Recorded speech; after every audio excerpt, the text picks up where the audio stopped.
సుప్రతీక,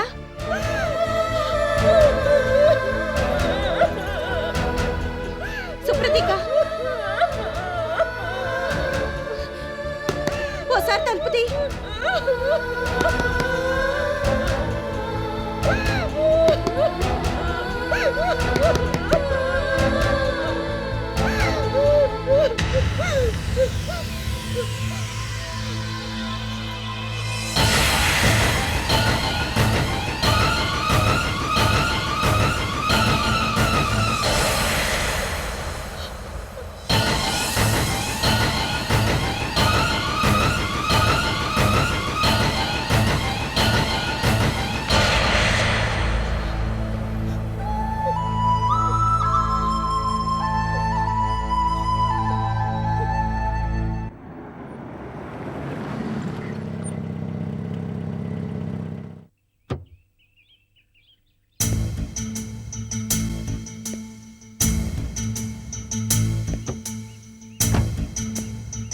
నువ్వు ఆ పక్కన చెట్టు కింద పార్క్ చేసుకో. Okay sir.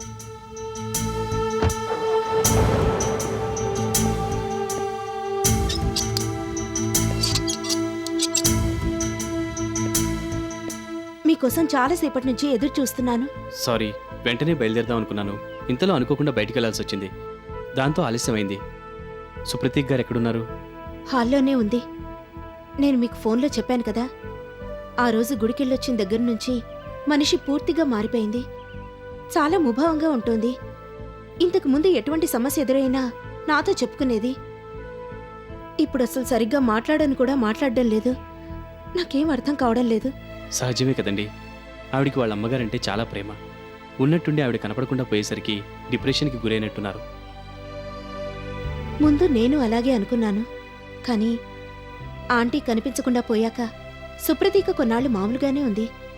ఆ తర్వాతే, ఆ రోజు గుడికెళ్ళొచ్చిన తర్వాత నుంచే ఇలా అబ్నార్మల్గా ప్రవర్తిస్తోంది. నాకేం అంతుబట్టడం లేదు. ఒకసారి డాక్టర్ గారి దగ్గరికి వెళ్దామంటే నా మాట కొట్టి పారేసింది. నేను బాగానే ఉన్నాను, నన్ను ఎక్కువగా మాట్లాడించి విసిగించొద్దని చెప్తోంది. ఆఫీస్కైనా వెళ్తూ ఉంటే ఈ విషయాలన్నీ మర్చిపోతుందని వెళ్ళమని చెప్పాను. నా మాట వినలేదు. ఎక్కువగా ఇంట్లోనే ఉంటుంది. ఒంటరిగా గదిలో కూర్చొని ఏదో ఆలోచిస్తూ ఉంటుంది. అప్పుడప్పుడు నాకు చెప్పకుండా ఎక్కడికో బయటికెళ్ళేసి వస్తోంది. ఎక్కడికంటే చెప్పదు. అవన్నీ నన్ను అడగొద్దని మాత్రం అంటోంది. ఇంతకు ముందెప్పుడు ఇలా చేయలేదు. నాకెందుకో భయంగా ఉంది. మీరు కంగారు పడకండి, నేను నెమ్మదిగా కనుక్కుంటాను. తన గురించి మనం ఇలా ఆందోళన పడుతున్నామని తెలిస్తే తను ఇంకా ఫీల్ అవుతారు. తెలుసు. అందుకే నేను మీతో మాట్లాడినట్టుగా గాని, మీరివాళ ఇందుకు ఇంటికి వస్తున్నట్టుగా గాని తనకి చెప్పలేదు. ఇక ముందు ఎప్పుడూ కూడా తన గురించి మనం ఇలా ఆలోచిస్తున్నామని ఆవిడికి తెలియనివ్వద్దు. తెలిస్తే సమస్య ఇంకా ముదిరిపోతుంది. అవును, ఐ డూ అండర్స్టాండ్. ఇప్పుడు కూడా నేనేదో క్యాజువల్గా వచ్చి వెళ్తున్నట్టుగా మాట్లాడతాను. మీరు కూడా తనకి అనుమానం వచ్చేలా ప్రవర్తించకండి. అలాగే. ఉమ్.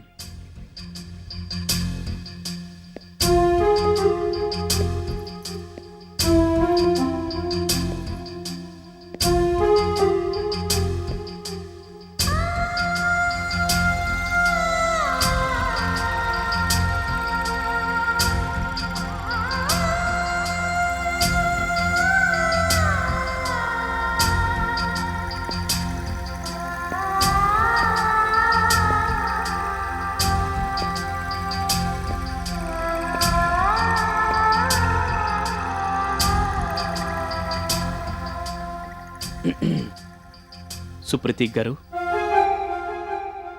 మిమ్మల్నేనండి. ఏంటి ఆలోచిస్తున్నారు? మీరా? ఎంతసేపు అయింది వచ్చి? మీ లోకంలో మీరున్నారు. నేను మిమ్మల్ని పలకరించకపోయినట్టయితే మీరు అసలు నా వైపు చూసిండేవాళ్ళు కూడా కాదు. సారీ అండి, ఏదో ఆలోచిస్తూ ఉండిపోయాను. మీ రాకని గమనించలేదు. I'm very sorry. No, that's okay. మీ పరిస్థితుల్లో ఎవరున్నా ఇలాగే చేస్తారు. I can understand. ఏం చేయని చెప్పండి. అమ్మ ఎక్కడుందో ఎలా ఉందో ఇప్పటికీ తెలియలేదు. ఎంత వెతికినా ప్రయోజనం లేకుండా పోయింది. అలాగని మీరు ఇలా బాధగా ఒంటరిగా దిగులుగా కూర్చొని ఆలోచిస్తూ పోతే సమస్యకు పరిష్కారం దొరుకుతుందా? దొరకదని నాకు తెలుసు. కాకపోతే కొంచెం సేపైనా టెన్షన్ నుంచి బయటపడొచ్చు. I can escape from my problems. Escapism గురించి మీరు మాట్లాడడం నాకు చాలా ఆశ్చర్యాన్ని కలిగిస్తుంది. ఏం చేయను, పరిస్థితుల ప్రభావం ప్రతి మనిషి మీద ఉంటుంది. దెబ్బల మీద దెబ్బలు తిని ఇలా అయిపోయాను. My mind is refusing to take any more tensions. లేదు, మీరు ఈ మూడ్లోంచి బయటికి రావాలి.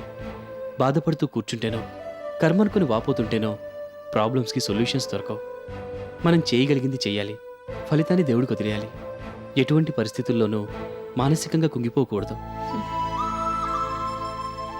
అది చెప్పటం తేలికే, ఆచరణే కష్టం. తెలుసు, కాకపోతే ఆ విషయాన్ని అప్పుడప్పుడన్నా ఎవరన్నా గుర్తు చేస్తూ ఉండాలి. లేకపోతే ఆ మూడ్లోంచి బయటపడడం కష్టం. అయితే మీరు నాకు ఈ విషయం గుర్తు చేయడానికే ఇక్కడికి వచ్చారా? పోనీ అలాగే అనుకోండి. Anyway, thanks for your concern. మీరు రోజు ఆఫీస్కి వెళ్తున్నారా? లేదు. ఎందుకని? ఎందుకంటే ఏం చెప్పను, వెళ్ళాలనిపించడం లేదు. అదే వద్దంటున్నాను. మీరు చేయగలిగిందంతా చేస్తున్నారు. అలాంటప్పుడు మిమ్మల్ని మీరు శిక్షించుకుంటూ బాధపడుతూ ఇలా ఇంట్లో ఉండిపోవడం దేనికి? ఎప్పట్లాగే ఆఫీస్కి వెళ్తూ ఉండండి. మీకు కొంత చేంజ్గా అనిపిస్తుంది. వదిన కూడా ఇలాగే చెప్తోంది, కానీ నాకు వెళ్ళాలనిపించడం లేదు. ఎప్పుడూ ధైర్యంగా ఉండే మీరే ఇలా డీలా పడిపోతే ధాత్రి గారు తట్టుకోగలరా చెప్పండి? మీరు ధైర్యంగా ఉంటేనే ఆవిడ ధైర్యంగా ఉంటారు. మిమ్మల్ని ఈ పరిస్థితుల్లో చూస్తున్న మా ఇద్దరికి చాలా బాధగా ఉంది. మీకోసం కాకపోయినా మా కోసమైనా మీరు రెగ్యులర్గా ఆఫీస్కి వెళ్ళాలి. ప్రయత్నిస్తాను. ఫోన్లేండి, ఇప్పటికి ఆ మాట అన్నారు, అంతే చాలు. కాఫీ తీసుకుంటారా? వద్దు. మీరు ఆ రోజు గుడికెళ్ళొచ్చిన దగ్గర నుంచి మరింత కుంగిపోయారట. వదిన చెప్పిందా? అబ్బే, అదేం కాదు. లేదు, మీరు అబద్ధం చెప్తున్నారు. లేకపోతే మీకెలా తెలుస్తుంది? ఎవరు చెప్తే మాత్రమే నేను అన్నది నిజమా కాదా? అసలు ఏం జరిగిందో మాకు చెప్పొచ్చు కదా. నన్ను ఇంకా పరాయి మనిషిలాగానే చూస్తున్నారా? లేదు. మరి అలాంటప్పుడు మీ మనసులో ఏముందో ఫ్రాంక్గా చెప్పొచ్చు కదా. I'm sorry. ఇప్పుడు నేనెవరితో ఏవి చెప్పలేను. చెప్పగలుగుంటే ఎప్పుడో చెప్పేదాన్ని. ఈ అవస్థ పడటం దేనికి? అంటే అంటే ఏంటో మీకు ఇప్పుడు అర్థం కాదు. సమయం వచ్చినప్పుడు నేనే చెప్తాను. అది కాదు. ప్లీజ్, దయచేసి నన్ను ఇంకా అదే విషయం గురించి అడిగి విసిగించొద్దు. అడిగి ప్రయోజనం ఉండదు కూడా. Thanks for coming all the way. మీరు చెప్పిన సలహా గుర్తు పెట్టుకుంటాను.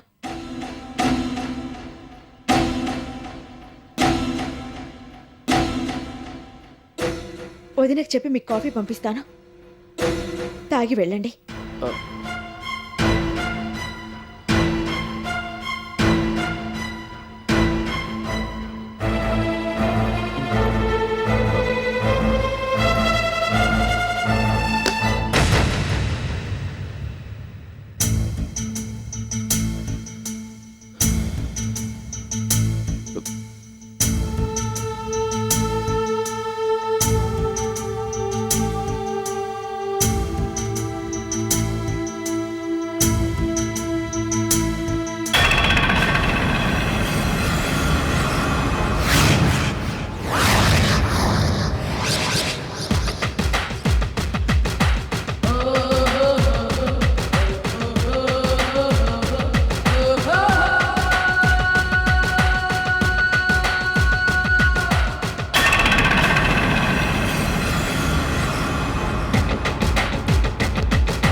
బాగా తలనొప్పిగా ఉంది. నేను వెళ్ళి కొంచెం సేపు పడుకుంటాను. నువ్వు వెళ్ళి భోంచేసేయ్. డ్రైవర్ని కూడా భోజనానికి వెళ్ళమని చెప్పు. సరేనమ్మా. నేను ఒక అరగంట తర్వాత మళ్ళీ పిలుస్తాను. అలాగేనమ్మా.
అయ్యో, జ్యూస్ పంపించమని చెప్పడం మర్చిపోయాను.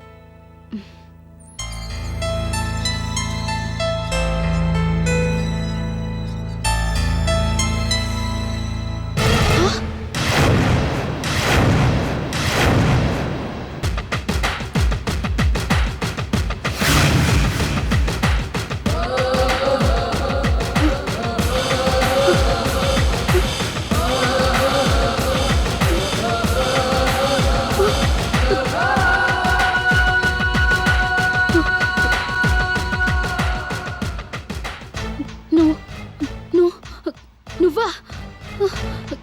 ఇక్కడేం చేస్తున్నావు? అసలు లోపలికి ఎప్పుడు వచ్చావు? నీకన్నా ముందుగానే వచ్చాను. నాకన్నా ముందుగానా? అవును. నాకన్నా ముందుగా వచ్చావా? ఎందుకు? నాతో ఏమన్నా పనా? ఇప్పుడు నీతో కాక నాకు ఇంకెవరితో పనుంటుంది చెప్పు? పనుండే వచ్చాను. చాలా పెద్ద పని. ఈ పని నువ్వు తప్ప ఇంకెవ్వరూ చేయలేరు. అందుకే ఇలా చెప్పా పెట్టకుండా వచ్చేశాను. ఏమనుకోవు కదా? అబ్బే, ఏమనుకోను. ఎందుకలా నన్ను చూసి భయపడుతున్నావు? భయమా? అబ్బే, అదేం లేదు. నువ్వు సడన్గా కనిపించేసరికి కొంచెం షాక్ తిన్నావు అంతే కదా? అంతే అంతే. చూడు, నీకు నా సంగతి బాగా తెలుసు. ఇంతకి ముందు నా చేతిలో చావు దెబ్బ తిన్నావు కాబట్టి నా సంగతి బాగా అర్థం చేసుకునే ఉంటావు. అనవసరంగా గొడవ గోలా చేయక అడిగిన వాటికి సమాధానాలిచ్చేయి. ప్రాణాలతో బయటపడతావు. లేకపోతే లేకపోతే ఏముంది? నేనసలే అన్నిటికీ తెగించిన దాన్ని.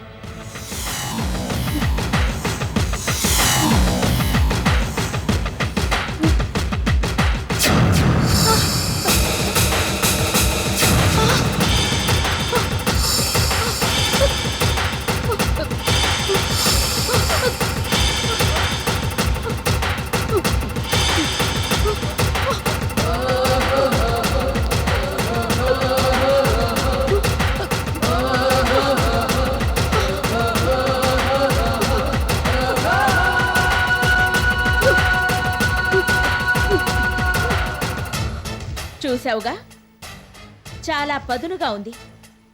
నీకోసమే కొత్తగా కొన్నాను. First hand. ఇంతకు ముందు ఎక్కడా ఉపయోగించలేదు. గొంతు మీద పెడితే యాపిల్ పండుని కోసేసినట్టుగా ఒక్క సెకండ్లో కోసేస్తుంది. ఏంటిదంతా? అసలు నువ్వేం మాట్లాడుతున్నావు? Is it a joke? Shut up! అతి తెలివిగా మాట్లాడొద్దు. పీక తెగ్గొస్తానని చెప్తోంటే జోక్ అని అడుగుతావా? అవునులే, నీ చావు తెలివితేటల గురించి నాకు బాగా తెలుసు. అసలు నేనేం చేశానని నా మీద ఇలా పగబట్టావు? నేను నీకెప్పటి నుంచో చెప్దాం అనుకుంటున్నాను. అసలు నేను నీకు సహాయపడదాం అనుకుని ఆ రోజు నీతో అలా మాట్లాడాను. మీ అమ్మగారిని నీకు తిరిగి అప్పగించే పూచి నాది. నా మాట విను.